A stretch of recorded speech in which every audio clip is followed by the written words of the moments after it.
চাই নামাজ তো পড়া শেষ, দেখি আসি আমার টিফিন গাড়িটা, দেখি আসি ভাত নিয়ে আইসি নি কেউ।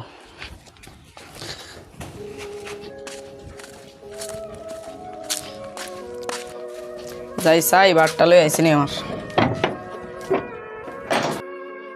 দেখি আমার বারটা লই আইসি নি। আরে আমার ভাত কই, আমার ভাত কেউ আনে না। আরে তো আমি খামো কে? আর কি মসজিদে ইমামতি করতে আইলাম, মসজিদে এত কষ্ট করে নামাজ পড়াইলাম, আমার ভাত আনানোর কোনো খবর নাই। সভাপতি সেক্রেটারি কোনো খবর নাই, তারা কোনো দায়িত্ব লয় না আমার ভাতের। কি সভাপতি সেক্রেটারি হইলো, এখন আমি লাগবো।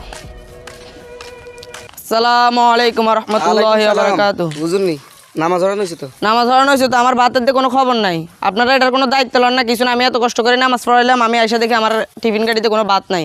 আপনারা তো এটার দায়িত্ব নেবেন। আসলে দায়িত্ব নেওয়া তো দরকার। আচ্ছা আজকে আমরা যে কষ্ট করি বারটা লই এই বাড়িতে, ইনশাল্লাহ কমিটি সেক্রেটারির লগে আমি বসি, এটা আলাপ আলোচনা করুম, মিটিং হইব, এরপর ইনশাল্লাহ আমাদের খাওয়া দাওয়ার একটা আমি ব্যবস্থা করে দিব। জি আচ্ছা কষ্ট করে জুলেন, হ্যাঁ মনে কষ্ট নেন না।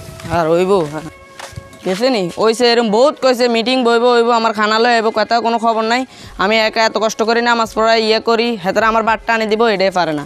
তারা আমার ঘরের মেয়েদের ছেলে মেয়েরা অসুস্থ, বউ অসুস্থ, আমার বলে টাকা দিত, তারা বেতনের কোনো খবর নাই। এরকম কমিটি ইয়ে থাকে বলে, দূর 3 মাসের বেতন আটকে রয়েছে, এবার টাকা দেয় না, দূর চাকরি আর করতে না যা।